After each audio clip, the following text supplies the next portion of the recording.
Welcome to ETEnergyWorld. Today at Energy TV, we bring to you a conversation with the Bolivian Ambassador to India, Mr. Sergio Dario Arispe Barrientos.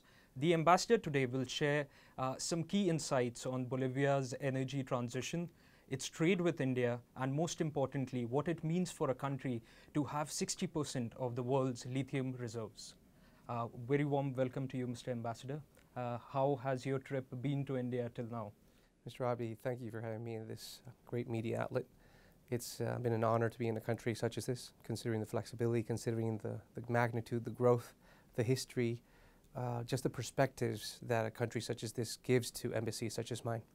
It's in no lesser mean to always state that New Delhi is probably one of the most densely populated capitals of the world in terms of high commissions and embassies due to the future of India and its present. So, Mr. Ambassador, just to understand, the president, the Bolivian president has unveiled an ambitious plan to sort of bring their renewable energy mix to 74% and energy access to all by 2025. So, where is everything heading when it comes to energy for Bolivia?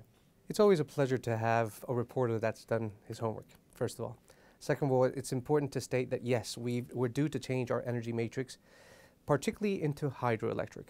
We've just released a study with CAF that states that Bolivia harnesses at least 38,000 megawatt possibility, which exceeds by probably tenfold of what our national requirements are for now and for the future 10 years.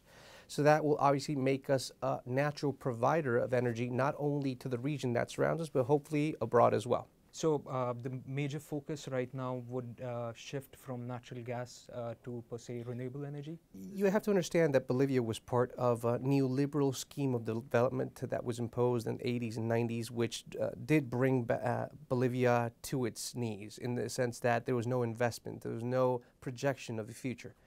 So when Bolivia in 2006 nationalized its gas industry and hydrocarbon sector, it started giving way to a revolution that permitted us to have more sovereignty in terms of our economic output. Right. And since that day, we've reached a level of governance and growth that right now, this year and 2 or 3 years prior, we've been the leading economy in terms of growth of South America. You know, interestingly with Bolivia, what I've seen is throughout the ages, you have come out with different resources at different points of time. Started off with silver and gold, went to tin, you had natural gas, and now there's lithium.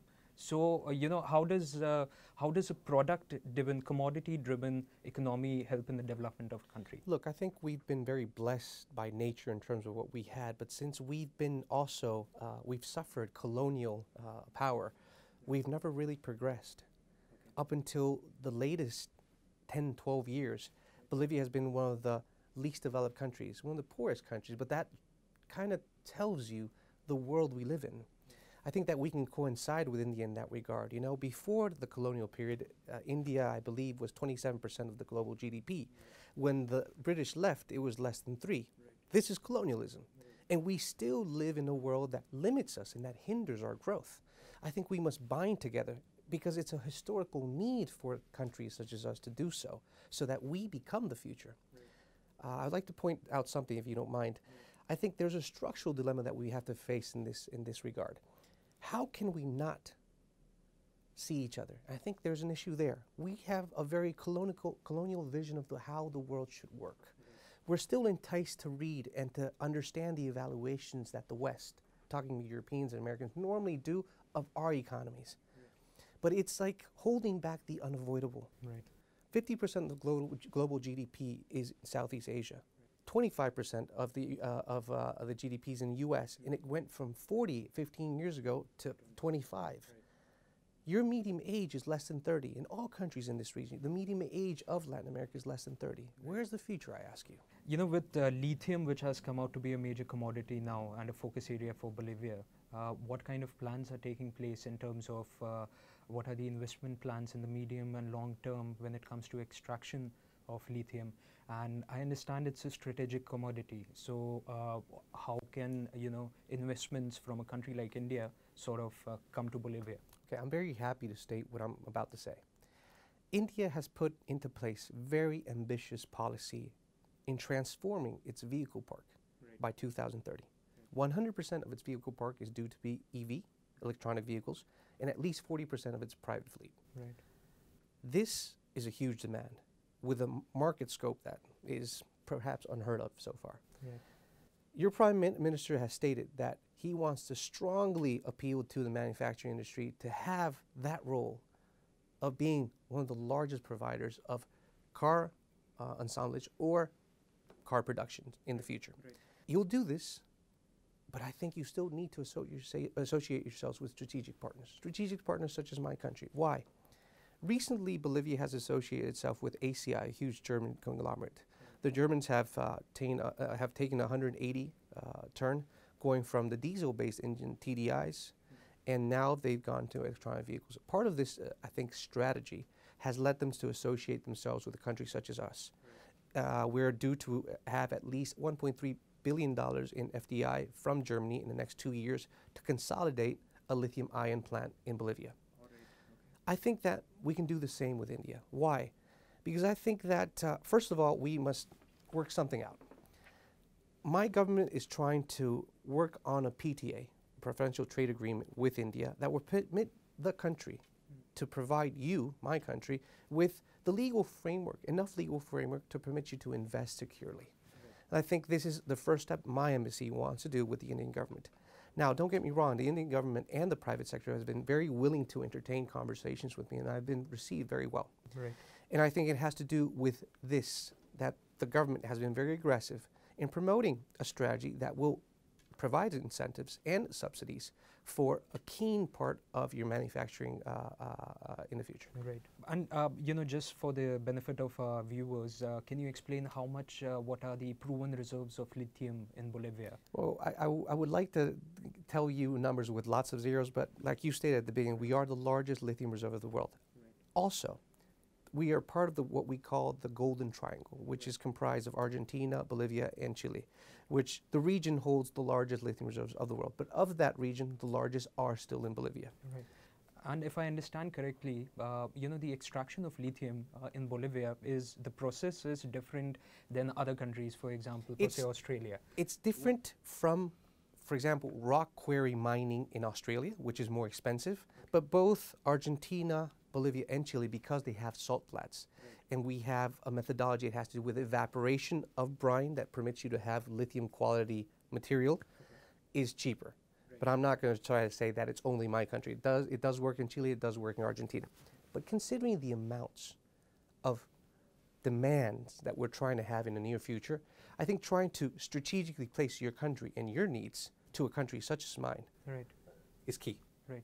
And, you know, it does make sense because we are coming at a time where globally we are thinking that we are at the brink of an EV boom, even a renewable energy boom.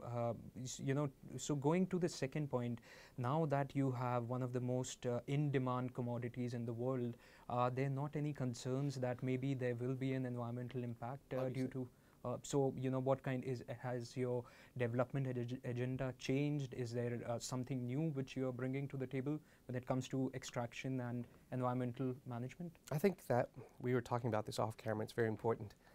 I think if the world is to keep on going the way that the world is going in terms of consumption patterns, in terms of exploitation, there will be nothing left of the world.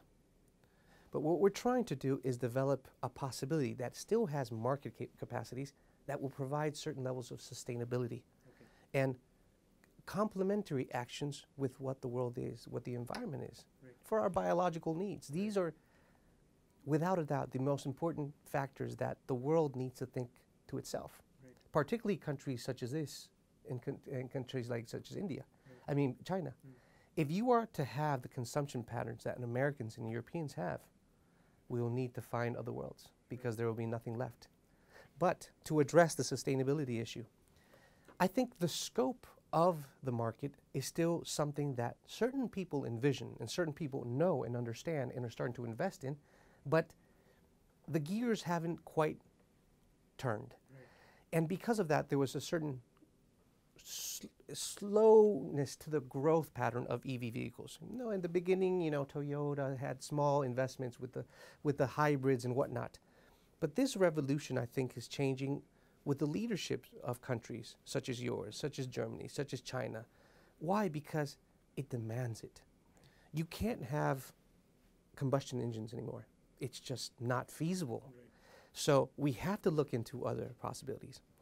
And we believe that because 60% of the battery costs will, comprise a vehicle, it would be very difficult to not place yourself as a country and as a private sector in association with a country that can provide you access to a commodity which will be fought off by many superpowers in the future. To come.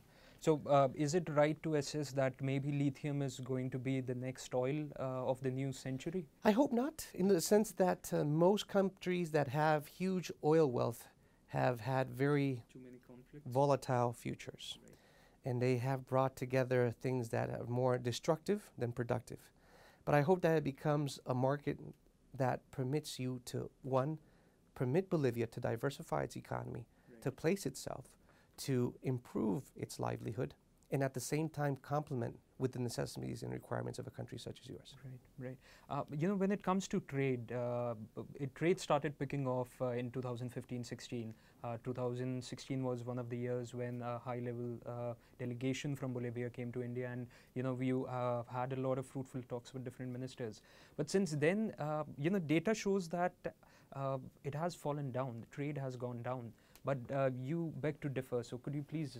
It's an interesting point of collusion in our interpretations, but I think that this will rapidly be addressed once we corroborate our data.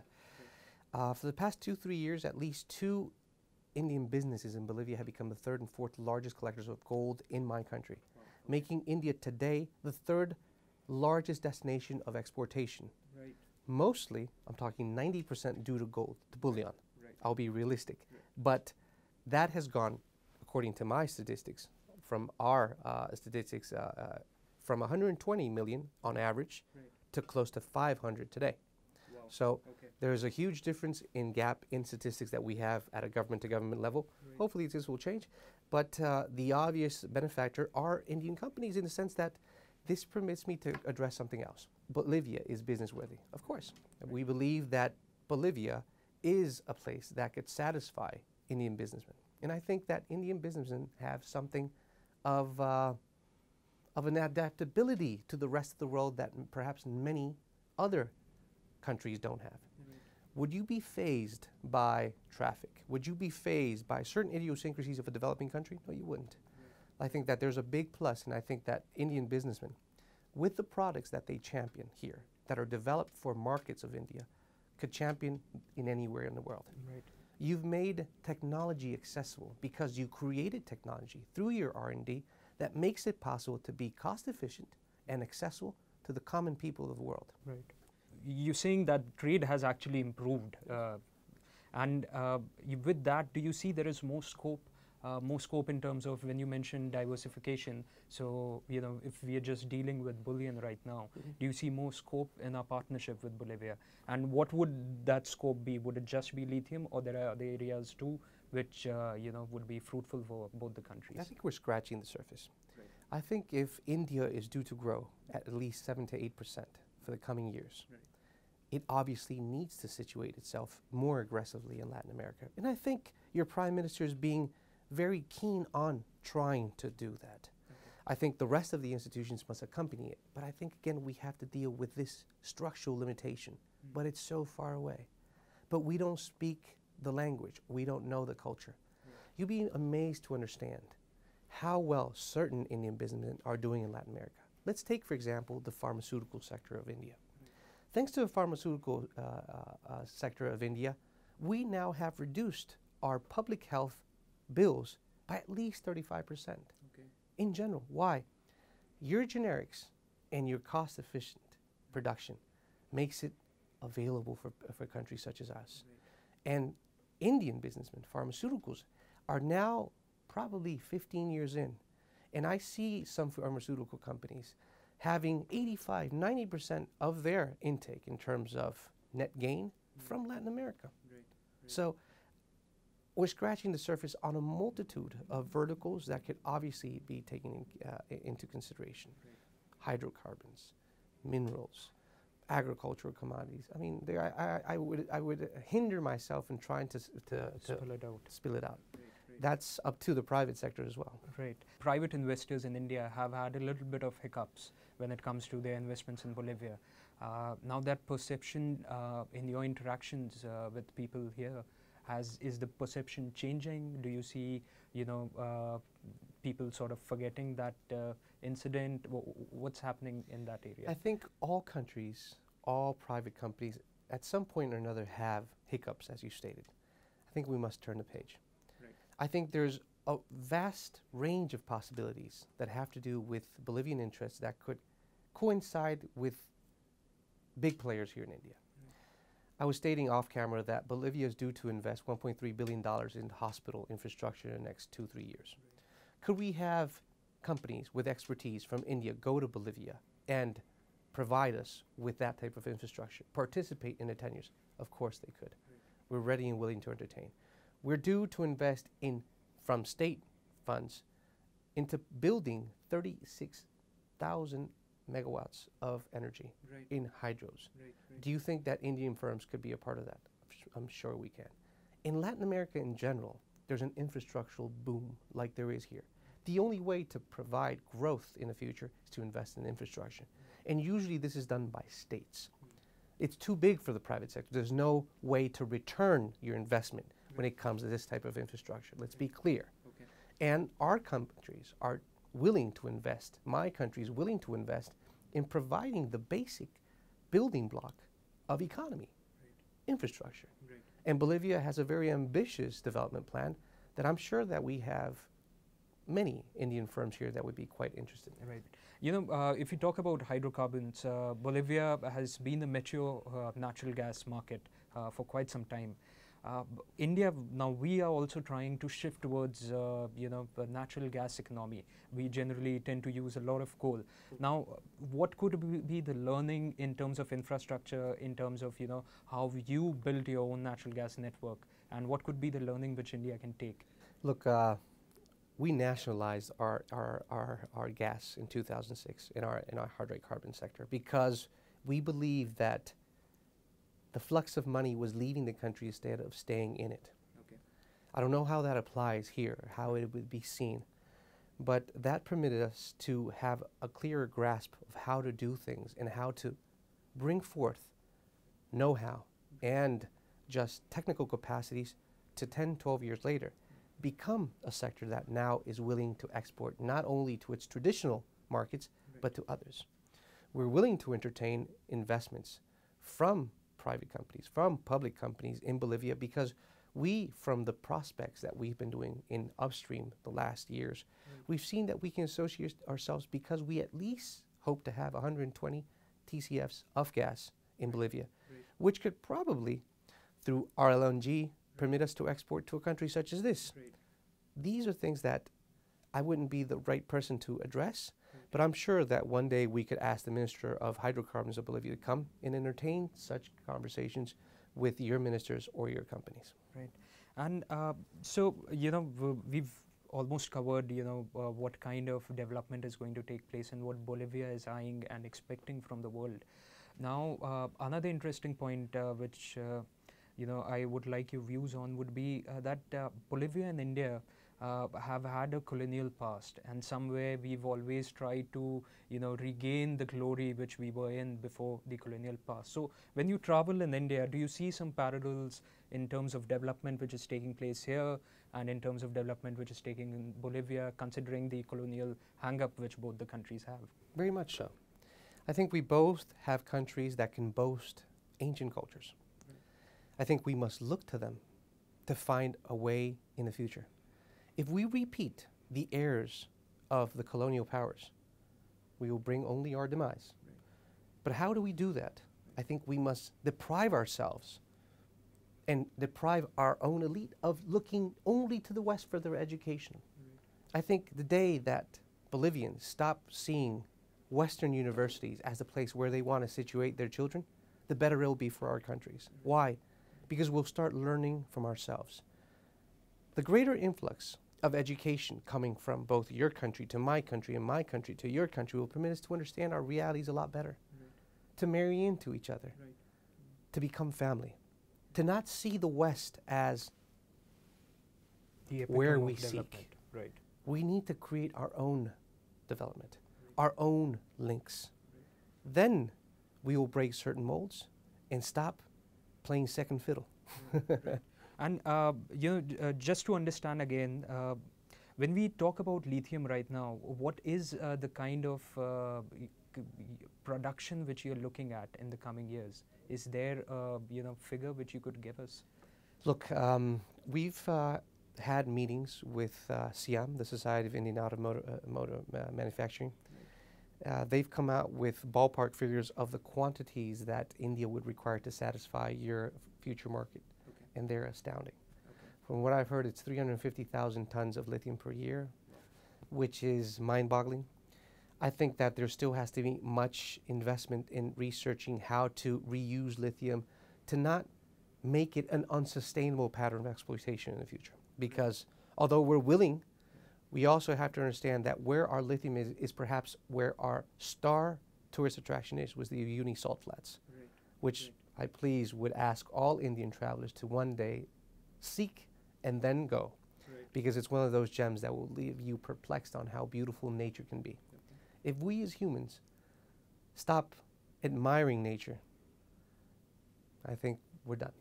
If we keep on with this crazy trend of just admiring the material wealth of others and frivolous expenditure, there's no end to it. And that's why I think we must look back to our cultures and find in our cultures certain core values that the West has forgotten.